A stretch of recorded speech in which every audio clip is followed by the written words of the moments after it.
do Rio de Janeiro, a emissora da Fraternidade passa a apresentar Luz na Penumbra, programa que leva ao seu coração a mensagem da doutrina espírita.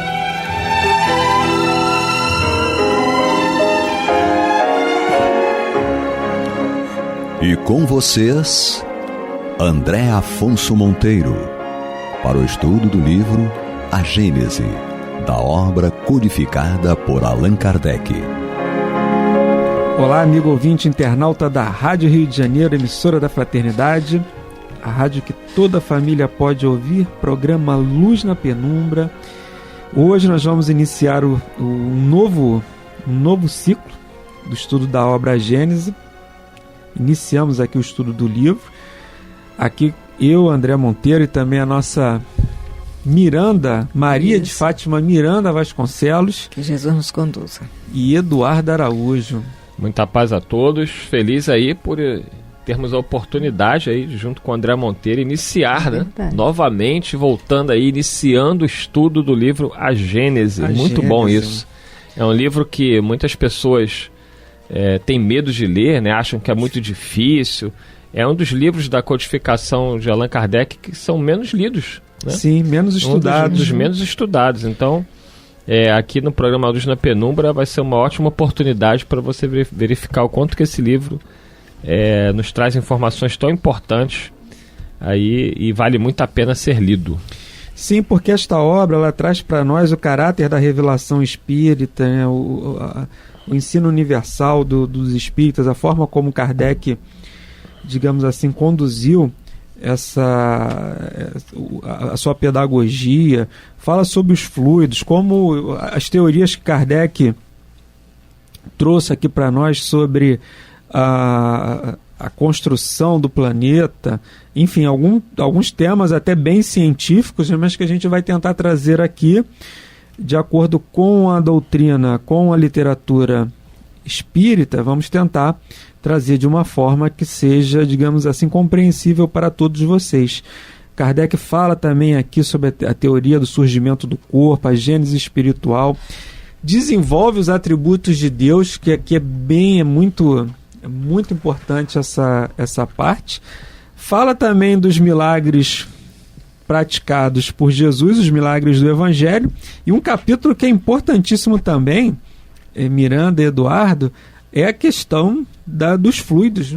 Kardec, sim, quem estudou sobre magnetismo e até sobre quando aprende, né, a parte teórica dos passes, com certeza estudou, ainda que não tenha sido diretamente na Gênese, mas estudou de alguma teve conhecimento de alguma informação trazida aqui por Kardec na obra Gênese. E depois ele fecha com os sinais dos tempos, né? São chegados os tempos.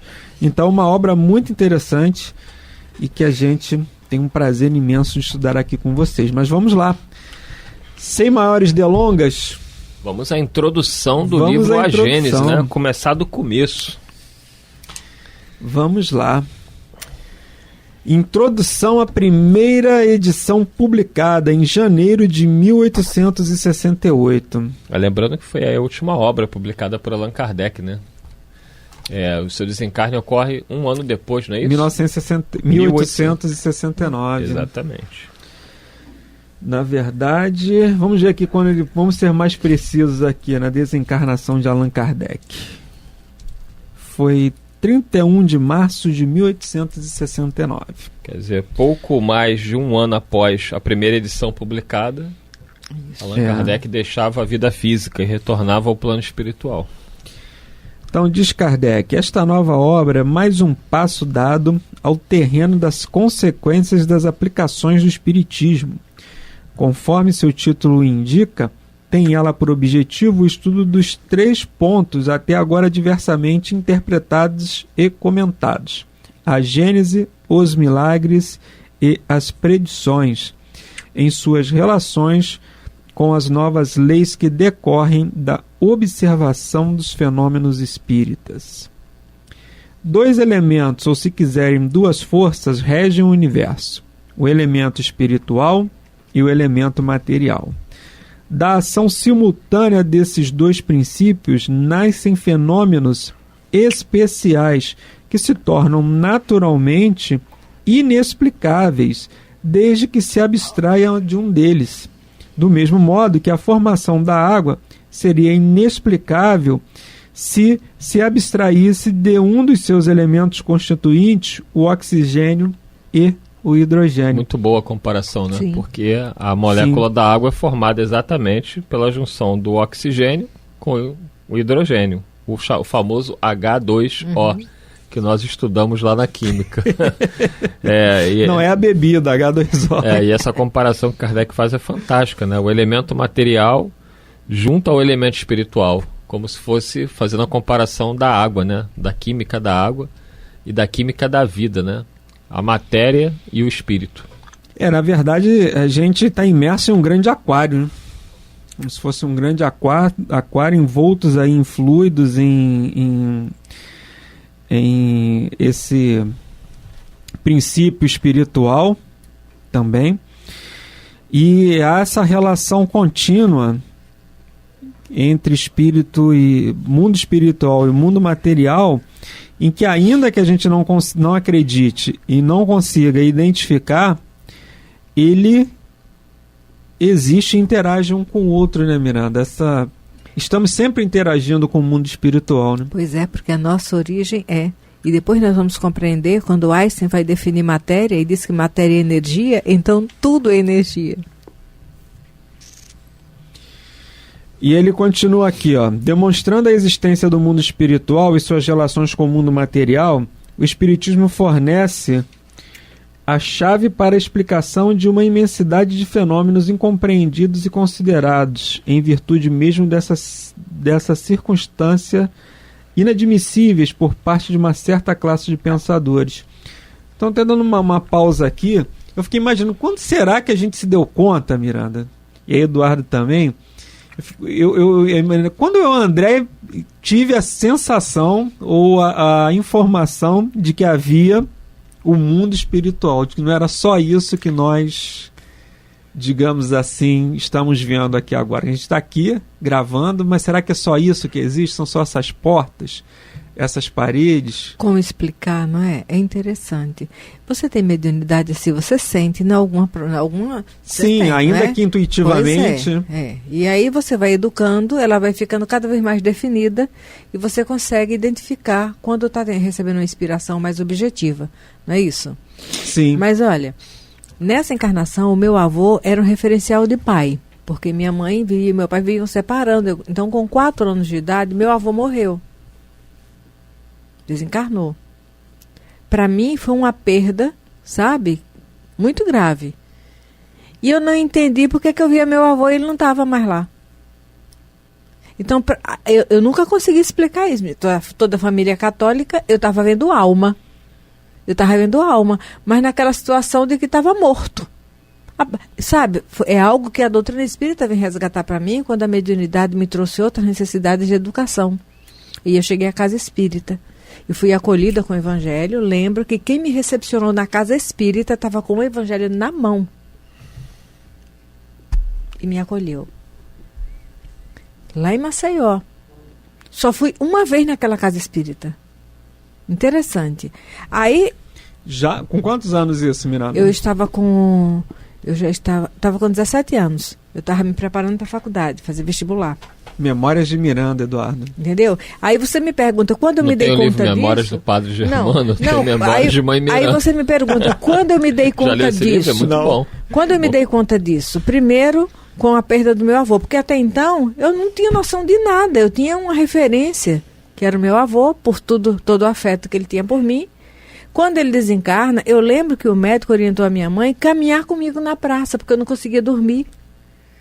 Ficar caminhando. Eu estava entrando no estado de depressão. A primeira vez nessa encarnação que eu ouvi o nome depressão, eu tinha 4 anos de idade. Entendeu? Aí passa. Mas foi justamente quando eu comecei a perceber... Porque depois da morte do meu avô, foi quando eu comecei a ver espíritos. Na hora que me deixava para dormir, eu via aquele rosto que vinha se aproximando, para fundir-se com o meu. Tanto que eu desenvolvi o hábito de dormir enrolada a cabeça e tudo, com medo. Mas mesmo de cabeça e tudo coberto, eu sentia que tinha alguma coisa ali. Então eu ficava com medo. Dava grito, minha mãe vinha e dizia que não tinha ninguém lá. Então eu tinha esse momento de perceber a realidade espiritual, mas eu não tinha essa noção da existência do mundo espiritual. Eu via tudo como alma. E aquilo para mim era o terror, porque eu era católica, minha família era católica. Então aquilo era alguma coisa que minha mãe fez de tudo para afastar de mim. Entendeu? Ela queria que tirassem aquilo de mim. Aí você pergunta, mas quando a gente se dá conta, se você me perguntar quando é que eu vim me dar conta do mundo espiritual, quando eu vim encontrar o sentido para o meu sofrimento, numa causa anterior a essa existência. Sim. Porque nessa encarnação eu não vivia coisas que justificassem outras tantas que eu vivia. E aí alguém pela primeira vez na faculdade me falou sobre reencarnação. Eu fui ao centro, eu fui socorrida no Centro Melo Maia, eu não fiquei naquele centro. Aí fiz o vestibular, passei, e pegando carona com uma amiga, a Anália, ela falou que ela era espírita e falou da reencarnação. Aí na hora que ela falou reencarnação, explicou, aí falei, você agora viu tem o sentido. Tem sentido. É aí, por aí. É verdade. Eu lembro também quando era criança, na minha época, havia... lá no bairro que eu morava, de vez em quando as pessoas ou eram perseguidos policial, bandidos, as pessoas encarnavam na rua, assassinadas, e o corpo às vezes ficava ali, ou se passasse mal e morresse, o corpo ficava ali um tempo esperando, né? E quando eu assistia aquelas imagens, depois eu tinha muitos pesadelos. Até com a pessoa que tinha desencarnado, enfim, era bem... Então as minhas primeiras assim, emoções com relação a isso, e foi nessa fase aí também, 4, 5 anos, 6 anos, depois não, depois parou. Mas foi um início bem complicado. E eu ainda bem que não tive nenhuma mediunidade ostensiva. Já meu filho, desde pequeno, tem, né, mediunidade ostensiva. Hoje em dia é um pouco mais controlado, mas aí graças à ajuda espiritual, né? Mas desde pequeno foi bem complicado. Com meses se debatia, entrava em transe. Depois, ao longo do tempo, com 5, 6 anos também, com 8 anos, episódios complicados, a Miranda acompanhou, né? E por enquanto está estabilizado, mas sabe lá Deus até quando. Enfim, é a complicação dos pais de lidar com uma situação... Imagina, tendo conhecimento já é difícil, imagina quem não tem. Continua aqui Kardec. Abundam nas escrituras esses fatos e por desconhecerem a lei que os rege, é que os comentadores nos dois campos opostos, girando sempre dentro do mesmo círculo de ideias, fazendo uns abstração dos dados positivos da ciência, desprezando outros o princípio espiritual, não conseguiram chegar a uma solução racional. Essa solução se encontra na ação recíproca do espírito e da matéria. É exato que ela tira a maioria de tais fatos o caráter de sobrenaturais, pois é o que vale mais, admiti-los como resultado das leis da natureza ou repeli-los. E aqui um ponto, né, nessa interrogação aqui de Kardec. Essa tradução sua é da FEB? É. Está diferente da sua? FEB, é porque teve um parágrafo a mais, né? Na nossa. Aí que eu pulei, encontrei no terceiro parágrafo que ele estava lendo.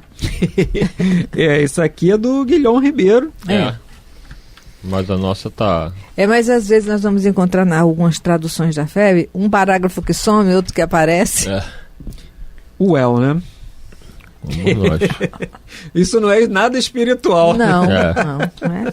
Isso é material mesmo. É material.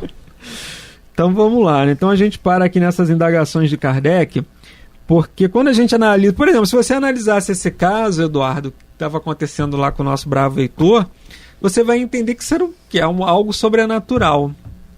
Se você não tem conhecimento, você vai ter como algo sobrenatural ou você vai levar a conta de uma doença. Sim. Entendeu? Normalmente, né, os pais que não têm muito conhecimento, eles levam a conta de uma doença. Como o fenômeno ele é muito espiritual, Aí alguns pais ficam assustados com o chamado sobrenatural, né? Que a doutrina vem justamente dizer que não há o sobrenatural. Não. O que há é uma explicação natural desconhecida daquela família. E aí muitas crianças que têm mediunidade sofrem, né? Como a Miranda relatou, foi assim com o Chico, com o Divaldo, com Dona Ivone.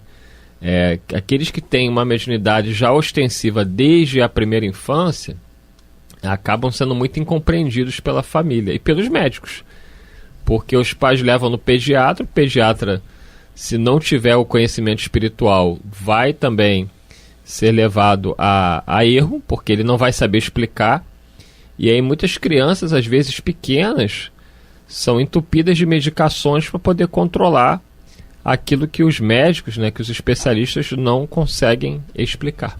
A gente recorda até de Dona Ivone, quando teve aqueles casos na infância, até da letargia muito dela. Complicado dela, que era a letargia que levava a crer até que ela estava morta. Ela chegou a ser... Estava no funeral. Preparada para ser... Preparada para... Estava dentro do caixãozinho com a coroazinha de flores que estavam espetando a testa dela. O espiãozinho das flores, das rosas. Vamos lá, continua aqui Kardec. A rejeição pura e simples acarreta a da base mesmo do edifício, ao passo que, admitidos a esse título, a admissão, apenas suprimindo os acessórios, deixa intacta a base. Vamos repetir aqui. A rejeição pura e simples acarreta a da base mesma do edifício, ao passo que, admitidos a esse título, a admissão, apenas suprimindo os acessórios, deixa intacta a base. Tal a razão porque o Espiritismo conduz tantas pessoas à crença em verdade, que elas antes consideravam meras utopias. E aí fala sobre a obra, né? Esta obra é, pois, como já o dissemos, um complemento das aplicações do Espiritismo, de um ponto de vista especial. É interessante aqui, né, Eduardo Miranda, porque a Gênese ela acaba sendo um fechamento das outras obras, né?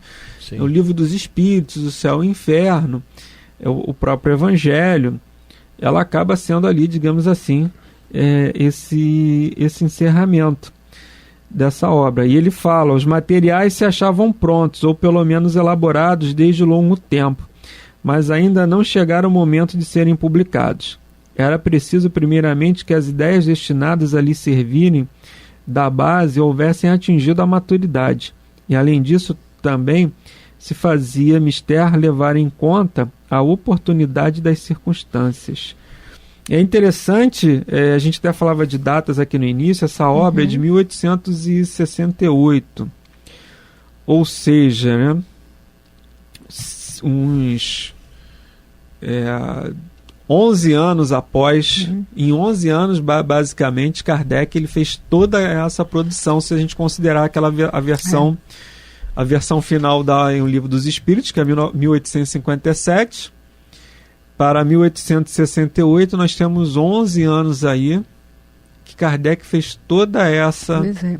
A missão dele, de repente, desde o despertar para as mesas girantes até o momento de desencarnar, fica em torno de aproximadamente 12 a 13 anos. Sim. Fez todo esse material. Muito bem, né? O Espiritismo, né? O Espiritismo não encerra mistérios, nem teorias secretas. Tudo nele tem que estar patente, a fim de que todos o possam julgar com conhecimento de causa. Isso é que é muito importante, né? A doutrina espírita, ela tem essa característica que faz até com que os próprios ateus reconheçam isso. Eu me recordo que na minha faculdade de psicologia, conversando com os colegas, alguns deles eram ateus, e eu lembro de uma colega que ela me falou, olha, Eduardo, eu não acredito em nada disso, mas eu confesso que ouvindo você falar de espiritismo, tem uma racionalidade. Eu não consigo conceber, porque para mim isso não, a base já está, né, comprometida. Se eu não acredito na existência da alma, todo o resto não tem sentido. Não faz sentido. Não faz sentido, mas quando você fala do espiritismo, quando você explica o que o espiritismo pensa sobre as questões, eu não posso deixar de reconhecer que há uma racionalidade no encadeamento das ideias. Então, é uma característica tão forte, essa clareza que Kardec coloca, que até mesmo os ateus, eles respeitam, ainda que eles não acreditem. Por isso que o próprio Kardec vai orientar quem deseja conhecer a doutrina espírita a partir do que é o espiritismo. Porque ele vai elaborar aqueles diálogos, não é? Do cético, o crítico Isso. e o padre, não é isso? Isso. E aí vai facilitar o entendimento dentro do raciocínio desses 3 níveis de mentalidade. Eu lembro que eu tive um professor, né, muito inteligente, eu achei até que ele ia fazer um pós-doutorado na França. E aí nós estávamos conversando sobre... Eu estava preparando minha monografia. E conversando com ele sobre a minha monografia, ele nem era meu orientador, mas era um cara muito acessível, gente muito boa. E aí eu comecei a falar com ele do que eu estava trabalhando, eu sabia que ele era ateu, e eu fui falando, né? Eu falei, olha, professor, eu estou pesquisando aqui, o próprio Freud pesquisou isso. O Freud pesquisava esses assuntos, Sim. que ele chamava de ocultismo. O Jung nem se fala, né? Muita pesquisa, o Maslow, e eu fui citando lá vários, né, teóricos dentro da psicologia importantíssimos. E aí fui falando, aí falei para ele de Chico Xavier, falei das mensagens psicografadas, das comprovações das mensagens, que os ditos mortos, né? Eu falei para ele assim, não tem como negar, professor, tem que ter uma explicação para aquilo ali. Como é que o Chico ia saber detalhes de pessoas que ele nunca viu? E aí ele foi me ouvindo das pesquisas, as próprias pesquisas da parapsicologia, fomos conversando, aí chegou no final da conversa ele falou assim, Eduardo, olha só, eu já tenho décadas de construção do meu conhecimento intelectual. Eu não posso nem dizer que isso daí não seja possível, mas eu teria que desconstruir tudo que eu construí uma vida inteira para acreditar nisso que você está me falando. Então eu prefiro não mexer com isso. Ele foi honesto, mas em nenhum momento ele chegou para mim e falou assim, tudo que você está falando para aí é mentira, é inverossímil, é sobrenatural, é ocultismo. Não, ele respeitou, ele simplesmente falou, olha, eu não tenho como explicar essas coisas, porque eu fui colocando ele meio contra a parede. Qual a explicação do senhor para isso? E esse fenômeno aqui? E tal coisa? E ele me ouvindo, tal, ele sorria, e no final ele falou, olha, eu não tenho como entrar neste terreno, porque eu vou desconstruir décadas de trabalho acadêmico, de construção de pensamento, de conhecimento que eu tenho. Então eu prefiro, tipo Deixa assim... quieto, não quero mexer com isso não, e deixa eu ficar aqui no meu mundinho. Gamaliel identificou que ele não tinha mais idade para um enfrentamento no Sinédrio, mas pelo menos deixou que o Paulo vai lá. Eu lembrei de Gamaliel também. Ele não era tão idoso quanto Gamaliel, mas ele não estava preparado para isso. O próprio Nicodemos também, né? Sim. Ele ainda continua ali, mas ele começa a absorver aqueles conhecimentos do cristãos. Ele esteve com Jesus. E na hora da crucificação, eu estava lendo no Evangelho, foi ele junto com o José de Arimateia que sepultaram, pelo menos deram cuidados ao corpo de Jesus. E no meio acadêmico é muito complicado, porque eles não querem admitir isso, porque você é ridicularizado. Allan Kardec... Teve que usar pseudônimo. Ele usou um pseudônimo não por causa disso. Ele usou porque o nome dele era muito conhecido e ele não queria que associassem a obra a ele. A obra era dos espíritos. Né? Então ele usa o pseudônimo. Mas quando foi descoberto quem era o tal Allan Kardec, ele foi ridicularizado. Foi descartado lá na sociedade. Como pode um homem como o Hipólite, pode o Hipólite enlouquecer a tal ponto, entendeu? Mas, na verdade, ele não estava preocupado com isso. A questão de Kardec era não associarem a doutrina a ele. Tanto é que o nome do primeiro livro é o livro dos Espíritos, não é de Hipólite, de Kardec.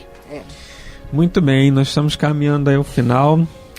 Miranda, obrigado mais uma vez por estar aqui conosco. Que Jesus nos conduza. E Eduardo Araújo, obrigado também. Muita paz a todos, até o próximo programa. Até a próxima semana, muita paz a todos. Você está ouvindo o programa Luz na Penumbra.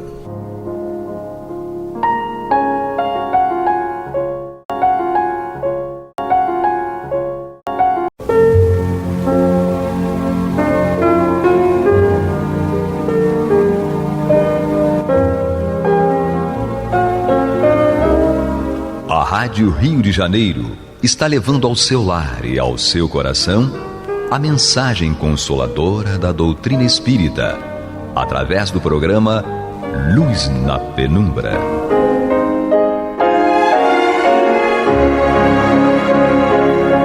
E agora com vocês, Nádia do Couto Vale, para comentar o Céu e Inferno ou a Justiça Divina segundo o Espiritismo, da obra codificada por Allan Kardec. Amados e amadas ouvintes e internautas, que a paz de Jesus permaneça conosco hoje e sempre. Nós damos continuidade ao estudo desta obra, O Céu e o Inferno, ou a Justiça Divina, segundo o Espiritismo, obra de Allan Kardec, em que ele não só nos traz na primeira parte as questões próprias da área da teologia, os fundamentos, e na segunda parte a parte prática, e nós vemos que ele está reservando, ou já reservou, capítulos específicos para determinado perfil de espíritos, e nós estamos no capítulo 7º da segunda parte desta obra, no qual o nosso querido Allan Kardec nos apresenta os espíritos por ele classificados como endurecidos.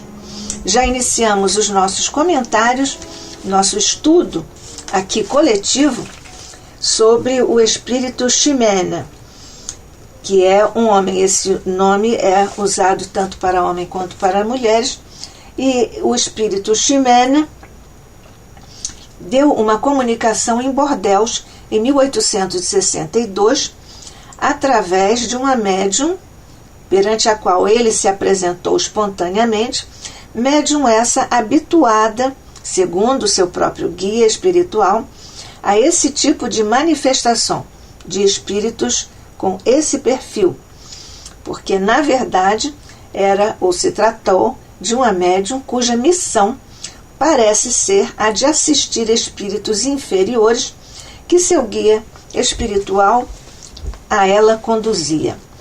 Isto para, quais são os objetivos, a sua própria instrução como médium e o progresso desses espíritos inferiores.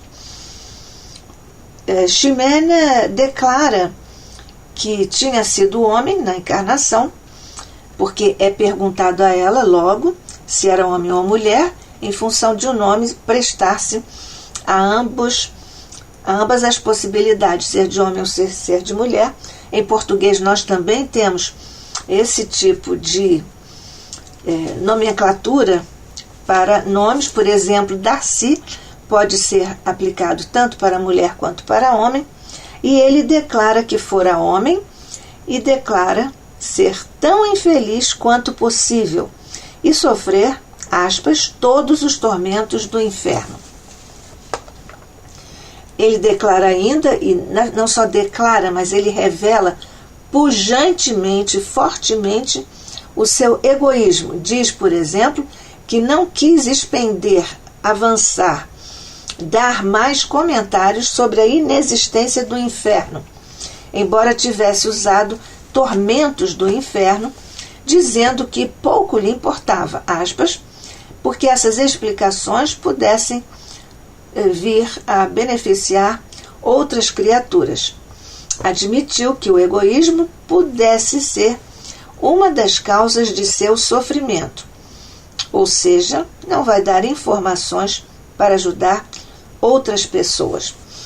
É a esse propósito que nós lembramos juntos o que já estudamos. Ele diz que sofreu todos os tormentos do inferno. Ela então perguntado, mas se o inferno não existe, como podeis sofrer-lhe as torturas? E ele responde uma pergunta inútil. Compreendo, mas outras pessoas, outras criaturas, precisam de explicações. E Ximena responde, isso pouco me importa. Portanto, ele não se interessava por absolutamente ninguém. O egoísmo não será uma das causas do vosso sofrimento? Ele responde quase que com um enfado. Pode ser. Se quiserdes ser aliviado, Começai repudiando as más tendências. Ele responde: não te incomodes com o que não é da tua conta. Nós vemos aqui também uma falta de verniz social, falta de educação mesmo. Principia orando por mim, como praticas com os outros, e depois veremos. Aqui já partiu para a cobrança, a obrigação de a médium ter que orar para ele. A não ser auxiliardes com o vosso arrependimento, a prece pouco valor poderá ter. Mas falando em vez de orares, menos ainda me adiantarás, responde Ximena. Então desejais adiantar-vos? Talvez, não sei. Vejamos o essencial, isto é, se a prece alivia os sofrimentos. Ele aqui só está interessado em aliviar os sofrimentos, como fica bastante óbvio em todas as respostas egoístas que ele oferece. Unamos então os nossos pensamentos com a firme vontade de obter o vosso alívio. E ele responde: vá lá. Depois da prece, é-lhe perguntado: estás satisfeito? E ele responde: não como fora para desejar. Estava ainda avaliando para baixo os benefícios, ajuda da prece. Mas o remédio aplicado pela primeira vez não pode curar imediatamente um mal antigo. E Ximene responde: é possível. Quereis voltar? Se me chamares. Isso é, se queres voltar à mesa mediúnica, à reunião mediúnica. Tudo isso está posto de uma forma, ainda que breve, concisa, até porque o egoísmo não lhe permitiria ficar dando explicações, entre aspas, gastando a sua energia com uma pessoa que não tinha para ele a menor importância. Então, nesse caso, como é um perfil bastante específico e bastante comprometedor para um projeto de evolução espiritual, o guia da médium traz uma explicação adicional que Kardec apõe aqui depois dessa breve entrevista à mesa mediúnica. O guia da médium, então, começa de uma forma carinhosa, como são carinhosos todos os nossos mentores, que todos os temos, para conosco. Filha, diz o guia da médium para ela, terás muito trabalho com este espírito endurecido, mas o maior mérito não advém de salvar os não perfeitos, os não perdidos. Na verdade, coragem, perseverança e triunfarás afinal. Aqui o guia espiritual está dando, em relação ao companheiro espiritual, a mesma orientação que é dada a todos nós para que nós tenhamos essa paciência, essa coragem, essa perseverança diante dos nossos irmãos que estão na nossa jornada junto a nós.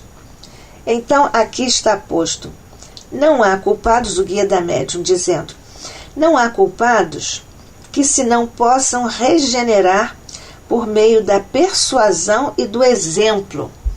Nós vemos aqui o exemplo, sim, também é um instrumento de persuasão, mas há também aqui o exemplo como essa forma inequívoca de estruturar e de tocar o outro, visto como os espíritos, por mais perversos, acabam por corrigir-se com o tempo. Aqui é o valor do tempo na trajetória do espírito, mesmo que ele não se esforce tanto, o tempo, ou seja, a lei de Deus através da instrumentalidade do tempo, aqui o tempo com maiúscula, isso vai fazer com que o espírito se dobre, digamos assim, para tornar-se uma criatura melhor, para despertar e para retomar um caminho em que ele possa efetivamente evoluir moralmente, espiritualmente, até intelectualmente, para ir se aproximando do desiderato, do desejo que ele tem, e todos nós, espíritos imortais, temos, de chegarmos à felicidade. Na sequência da orientação do guia da médium, ele diz a ela: o fato de muitas vezes ser impossível regenerá-los prontamente, ou seja, esses espíritos perversos, o fato de muitas vezes ser impossível regenerá-los prontamente, não importa na inutilidade de tais esforços, ou seja, nenhum esforço vai ficar perdido, mas vai trabalhar pacientemente ao longo do tempo sobre o psiquismo do espírito. Mesmo a contragosto, as ideias sugeridas a tais espíritos fazem-nos refletir. É exatamente o que nós verificamos à mesa mediúnica quando conversamos com os nossos irmãos desencarnados que têm esse perfil de mais desejar para si do que para os outros os benefícios, inclusive os benefícios da prece. Então, mesmo a contragosto, as ideias sugeridas a tais espíritos fazem-nos refletir. São como sementes que cedo ou tarde tivessem de frutificar. Não se arrebenta a pedra com a primeira marretada. É uma ideia, uma imagem frequentemente usada a respeito da nossa perseverança para atingirmos o objetivo. E então, é como se a criatura que quisesse partir uma pedra, mas com a primeira estocada, a primeira marretada, não vai conseguir. Também não é com a última. Na verdade, é com a soma de todas as etapas, de todos os esforços, de todas as batidas, digamos assim, da marreta sobre a pedra. É o conjunto dessas batidas que esse conjunto vai dar ou levar a felicidade, o alívio para aquele que está ali por ele orando. Então, não se arrebenta a pedra com a primeira marretada. Isto que te digo pode aplicar-se também aos encarnados, e tu deves compreender a razão porque o Espiritismo não faz imediatamente homens perfeitos, mesmo entre os adeptos mais crentes. Essa é uma questão bastante ilustrativa da educação do espírito, ou da educação espírita, que é defluente, decorre dos princípios contidos na lei de Deus que Jesus veio nos trazer, lei que está lá no Evangelho segundo o Espiritismo e também em O Livro dos Espíritos, porque todos sabemos que Kardec declarou, quando nós dizemos declarou, ele usou os recursos da escrita, naturalmente, mas também em relação às questões com os encarnados, ou da sua própria vida como encarnado. Por isso, diz o médium, o guia do médium à médium: isto que te digo pode aplicar-se também aos encarnados, e tu deves compreender a razão porque o Espiritismo não faz imediatamente homens perfeitos, mesmo entre os adeptos mais crentes. Vemos aqui uma questão, porque são nuances muito delicadas. O que se diz para a relação da médium com o plano espiritual, ou seja, com o espírito comunicante, diz o mentor que esta abordagem, esta forma de comunicação aplica-se também com os encarnados, quando eles são os nossos interlocutores. E mesmo aqui na sequência diz o mentor, o guia espiritual da médium: Tu deves compreender a razão, porque o Espiritismo não faz imediatamente homens perfeitos, mesmo entre os adeptos mais crentes. Isto porque depende do próprio indivíduo, do próprio espírito. Então, ele não vai se tornar um homem perfeito, ou nenhum de nós vai se tornar uma criatura perfeita assim da noite para o dia, porque isso é uma construção própria. Cada um de nós se constrói a si mesmo. E é por isso que não há esse tipo de fenômeno em que um espírito vai se tornar um homem perfeito assim da noite para o dia. E nós sabemos com Kardec que não existem saltos e que tudo tem o seu tempo e na parcimônia da relação no período em que a criatura está nesse esforço sagrado da evolução. Continua o Guia da Médium. A crença é o primeiro passo.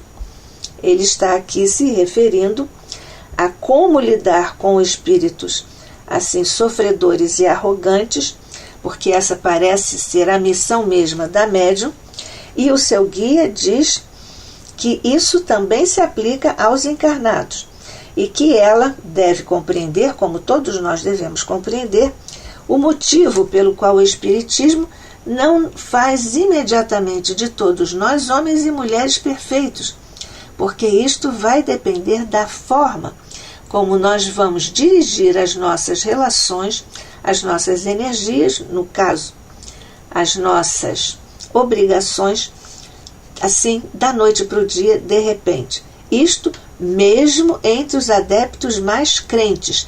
Portanto, o acreditar em uma lei, em um princípio, não quer dizer que isto vá eximir o espírito de atravessar a tarefa para ele próprio desenvolver, que é de se trabalhar sobre si mesmo para ir se depurando. Continua o Guia da Médium. A crença é o primeiro passo, vindo em seguida a fé e a transformação a seu turno. Ele aqui está didaticamente ensinando que primeiro nós temos que acreditar que aquilo vai poder ser. Depois vem a transformação do indivíduo em função disso que ele segue.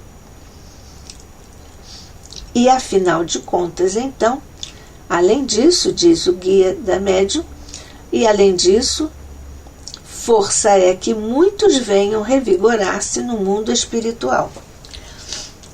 É interessante porque nós sabemos que quando damos repouso ao corpo físico, nós vamos nos readaptar, nos reanimar, vamos recarregar as nossas energias no plano espiritual. Então, além disso, é força. Força é que muitos venham revigorar-se no mundo espiritual. Quando damos repouso ao corpo físico, podemos ir junto aos nossos mentores para nos revigorarmos, aurirmos bênçãos e energias no plano espiritual. Segue o Guia da Médium. Entre os espíritos endurecidos não há os perversos e maus. Esta frase é extremissimamente importante, é categórica e afirmativa. Entre os espíritos endurecidos não há só perversos e maus. Então o espírito continua, o Guia da Médium. Grande é o número dos que, sem fazer o mal, estacionam por orgulho, indiferença ou apatia. Portanto, em vez de dedicarmos todos os recursos que o tema nos oferece, através da mediação do tempo, nós vemos aqui que o espírito precisa se construir. Nós somos artífices de nós mesmos. Então, na verdade, aqui diz o Guia da Médium que é grande o número dos espíritos que, sem fazer o mal, estacionam por orgulho, sem fazer o mal diretamente, Mas o orgulho, a indiferença ou a apatia são defeitos, são erros e são comprometedores do projeto evolutivo de qualquer espírito. Estes, os que estão por orgulho, indiferentes e apáticos, diz o Guia da Médium, estes nem por isso são menos inferiores, infelizes, pois tanto mais os aflige a inércia, quanto mais se veem privados das mundanas compensações.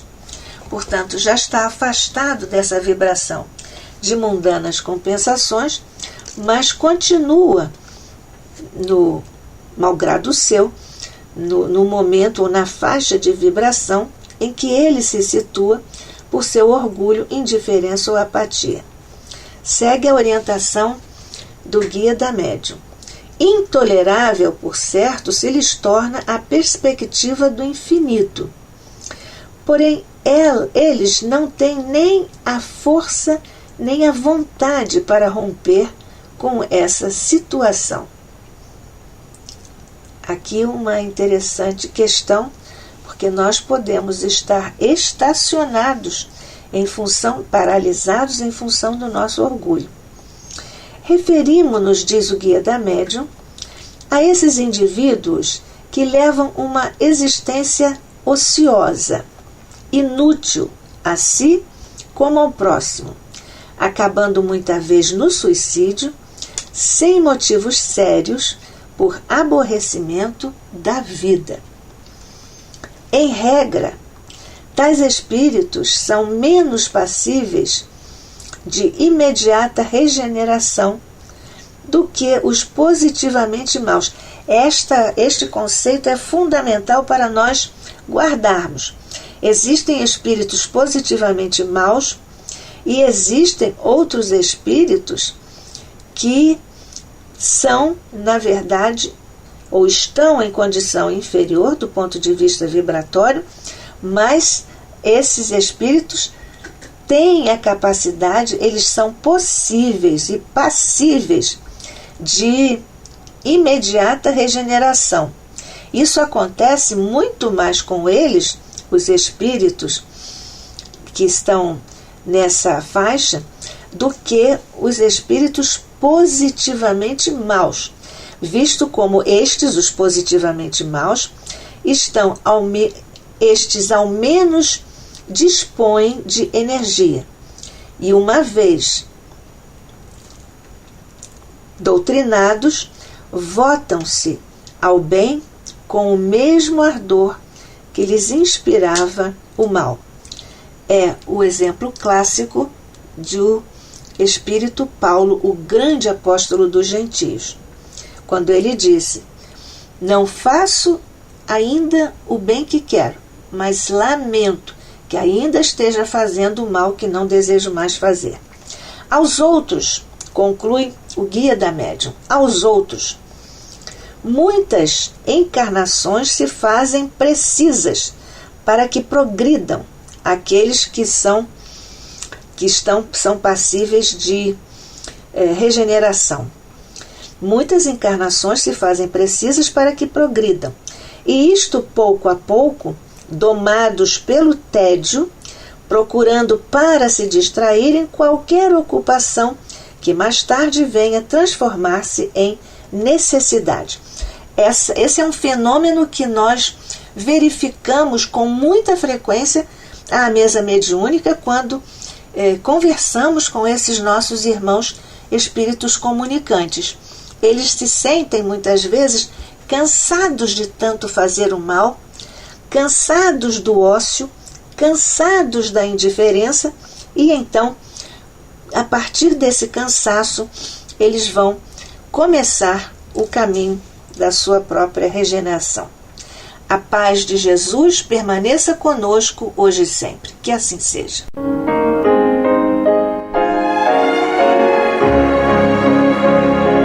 E vamos ouvir agora a prece de encerramento de nosso programa, na voz de Geraldo de Aquino.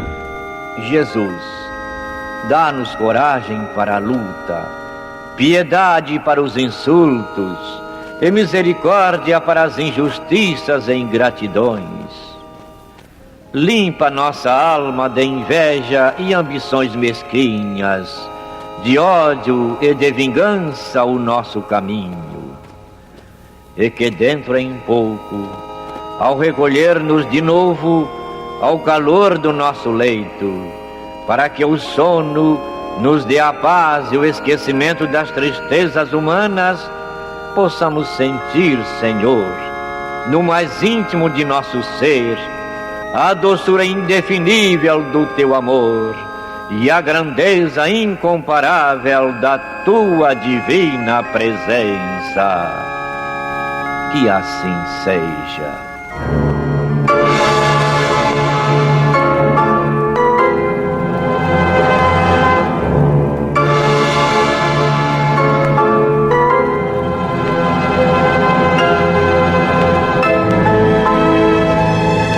Acabamos de apresentar o programa Luz na Penumbra, que voltará a ser apresentado amanhã às 21 horas nesta emissora.